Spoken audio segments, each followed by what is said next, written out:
I've done a little bit of research, and actually I've gotten pretty inspired from a video that I saw from a guy called Genenbun. If you're interested, he's got some insanely efficient mob farm designs that are just absolutely insane. The man has put ridiculous amount of time and effort into his videos.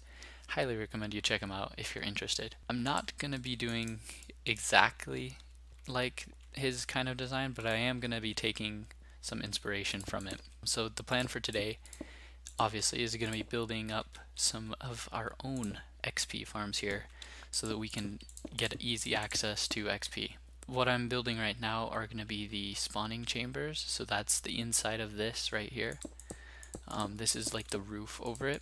Apparently they spawn better if there's non-transparent blocks over the top of them, and then at least 2 blocks deep of water. So guardians can spawn anywhere from the top of the ocean right there down to this level, well, one below this level right here, in this little bit of water right at this level right here. So that would be 39 is the lowest that they can spawn. So we're going to be taking advantage of that and trying to get them to spawn within our little box right here. The nice thing about guardians is because they spawn so readily within their spawning section type things, you really don't need to build a huge farm to get really efficient rates. At least as far as I know, you don't. If it's possible that things have changed since I last saw them, and in that case we will know very quickly, because these spawning platforms will not be giving us very good results. I wanted to keep kind of a similar theme to the ocean tunnel that we made. I wanted to have a matching style with this guardian farm. I still don't know though how much of this guardian farm is actually going to be visible and stuff. Like, we haven't finalized a lot of the interior design and stuff like that for the actual globe here. So obviously this is all pretty subject to change, and you know, there's a decent chance that if just because it's in this right now, it doesn't mean it won't be changed in our final product thing. Kind of annoying is that it's not center because it's an even block structure. I'm not sure if there's an easy way to change that, but yeah, this kind of is what it is. One possible thing we could do to make it not appear that way is we can just kind of have an artificial wall here or something. I don't know if this will look really bad afterwards. Like I said though, we can always change it pretty easily if it does. But just kind of have like an extra layer here. So this would be the normal wall. Something like this. And I will have to decide what we think about this afterward. This is just so that we can get it to look hopefully symmetrical with the beacon. So as you can see, it's kind of a fake wall right here. This might actually work if we just replace this whole layer with glass, so that way you can't really tell easily that it's a fake layer. Having the prismarine though definitely doesn't do it, but if we just replace that whole layer with glass, that might actually work. So yeah, okay, I'm a fan of that. It makes it look as though the layer is bigger than it actually is. It might not be as convincing when we add some water in. We'll have to check that out. I'm not going to add the water in until like the very end though, because once we get water in, those guardians are not going to stop spawning, and that is, yeah, that's going to be a pain to deal with. So we definitely don't want to rush into that at all if we can avoid it. But yeah, I'm just going to build up these layers real fast and I'll be right back. Alright, well, in the interest of symmetry, if we're putting a fake wall up on that side, we probably should do it on this side too, at least to give off the impression that it's symmetrical, even if nothing else. So we'll do that real quick. Just add in an extra wall right here. Oh wait, this is supposed to be, dang it, this is all supposed to be glass. Alright, so that is the basic spawning chambers finished. It looks pretty good so far. It's not like a beauty or anything. That's okay, it doesn't have to be. We're going mostly for function in this part, of course. That's what this is all about, is getting the actual detail work of it done. So we're just going to be working on that for right now. Obviously though, in the future, when we're getting this all hammered out and we're getting all the things finalized, we're going to be trying to make it pretty, don't worry. We actually really do need to get some use out of this thing. After all the time we've put into it, we need to start getting some kind of return on our investment, I would say at least. We're also definitely going to have to move the beacon to a better location. Still not exactly decided. Oh. How did you get down there? Just a random creeper dying. You still not exactly decided on where we're going to be moving the beacon. I don't want to move it a lot because it is currently like in the center of the... Actually, you know what I'll probably do? It's in the center of the sphere right now, that's why I don't really want to move it. What I'll probably end up doing though is just moving the beacon down. It kind of needs to go down further anyway so we can use it to mine faster. Yeah, actually that is definitely going to be what I'm going to do. I'm going to just lower the beacon down some. Alright, so just making some fence gates right now so that we can... Actually, wait, I'm going to need a lot more wood. Just making some fence gates right now so we can place them down for the lava and get that all sorted out. How you make a fence gate, if you don't know, just do that. You can also use the book. I am really bad at using the book because, I don't know, I just have a bad habit of it. But that'll definitely save us some time here. So yeah, let's use that. 3 stacks of fence gates, that'll probably be good for now. I would hope at least. So the next important thing is, can I place these fence gates? I can. Okay, fantastic. I do not have an axe though, so we do not want to misplace these fence gates. Okay, so we want the fence gates. Oh my goodness. What is this guy doing? It's a little concerning. I'm not sure where these creepers are spawning at, but it's a bit scary. Alright, so we want fence gates at this level right here. The reason for that is, as you can see, they do not allow the water in. So the water will not be able to flow over these fence gates. And if we open the fence gates, the mobs can pass directly through without really any problems. So we see here, once the gates are open, you can just kind of go through them. It's almost like there's nothing there, but it will still prevent the water from flowing through. All we have to do is get fence gates on each of these.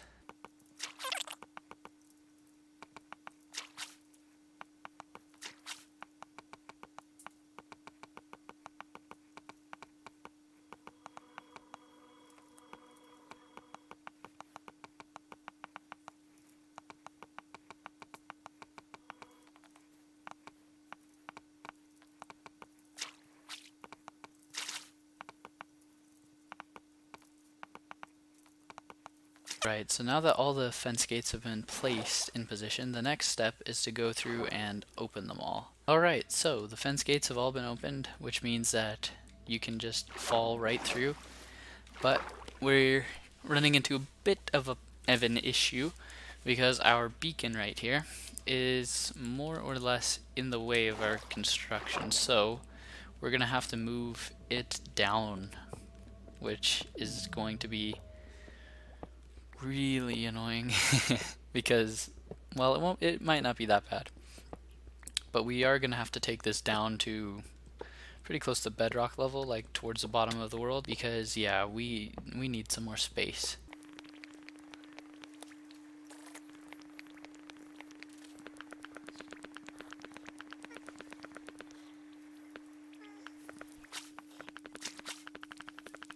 Alright, so I just dug down a little bit, and we need to go 4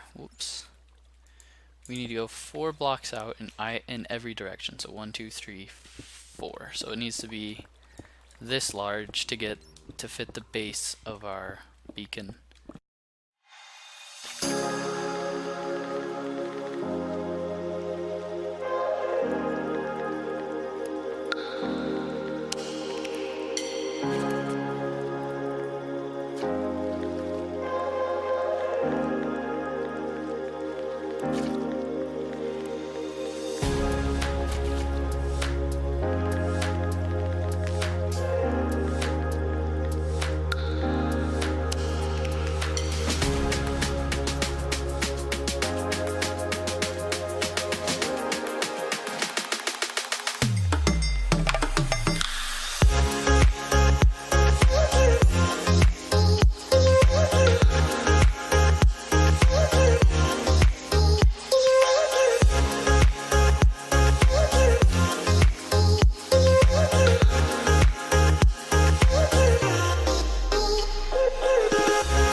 finally got the beacon transported to down here.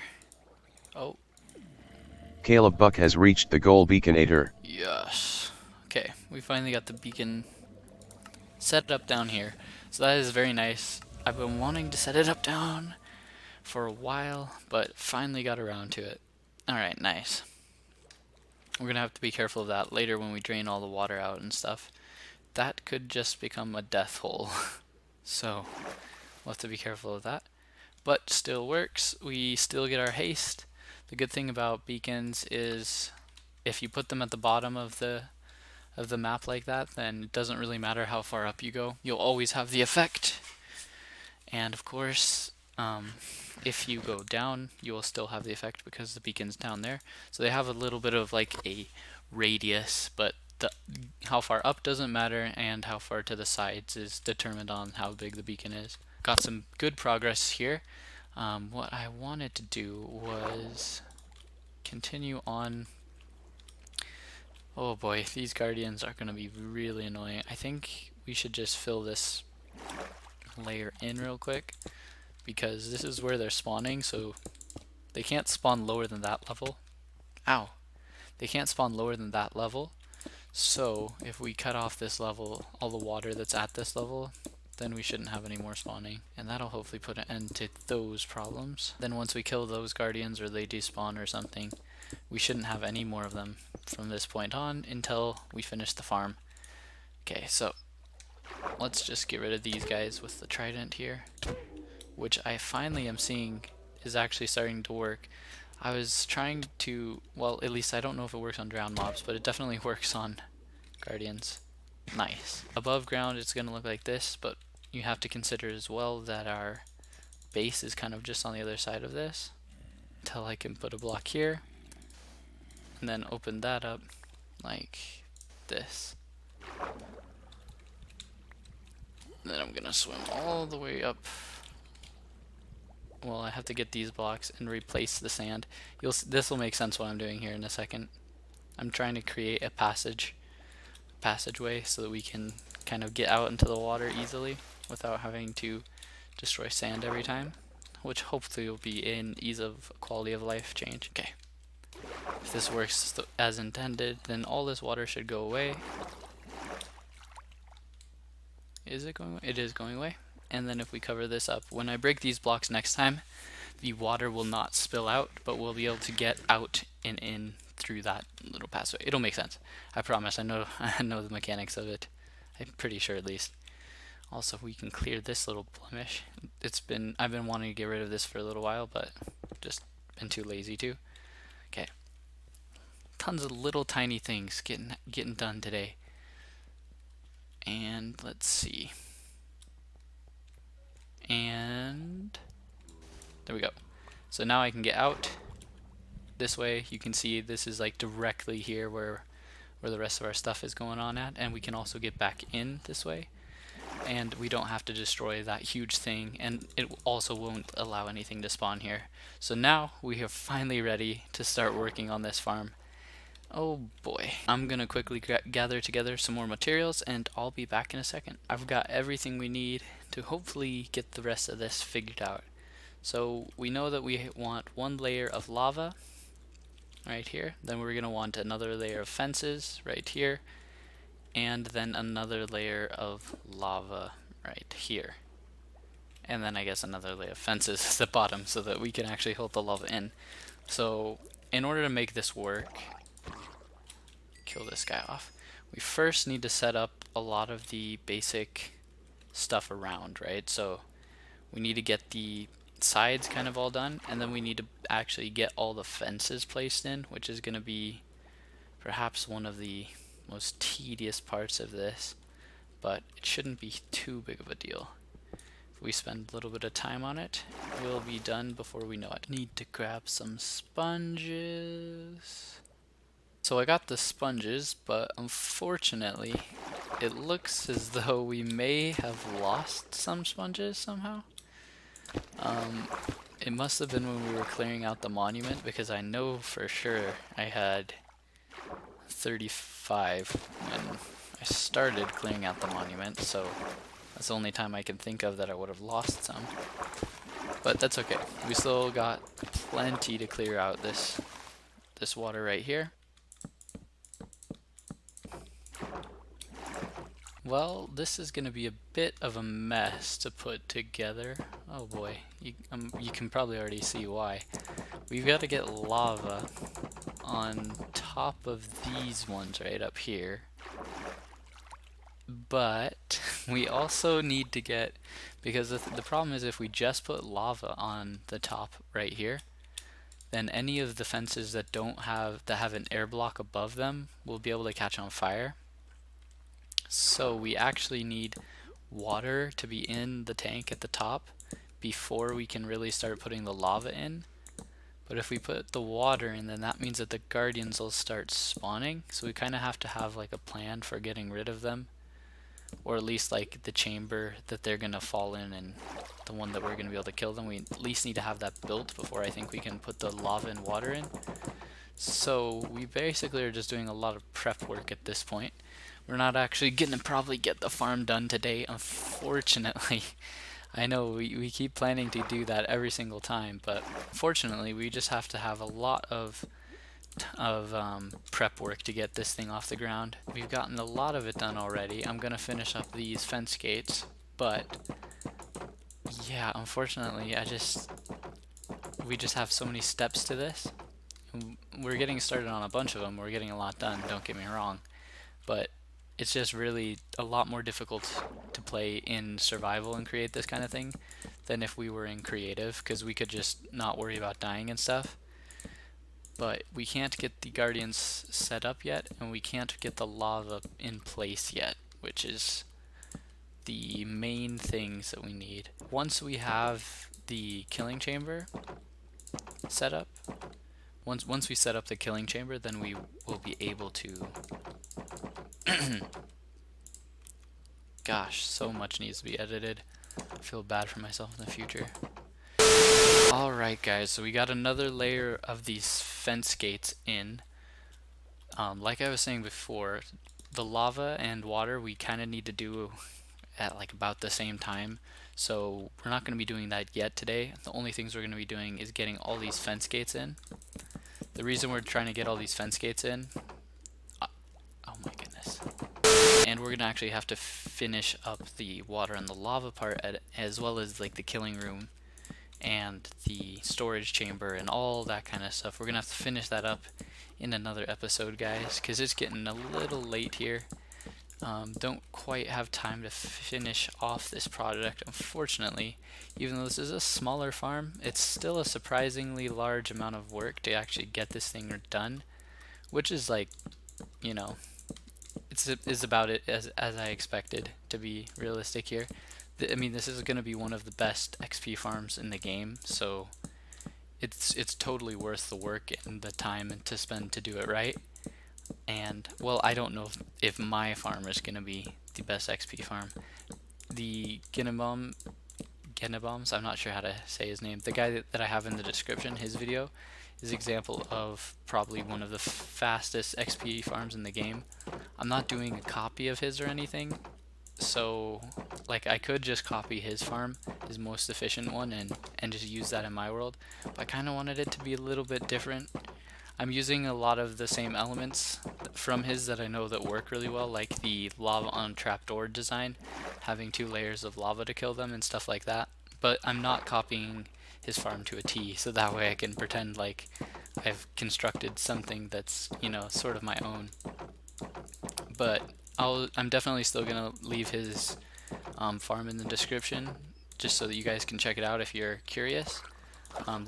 My version right here was heavily inspired off of his, so he deserves some credit for it, especially with all the work that he's put into finding the mechanics of the guardian spawning and everything. So yeah, he's saved me a ton of time in trying to figure this stuff out myself, so the least I can do is credit him with his own invention. So yeah, definitely check him out.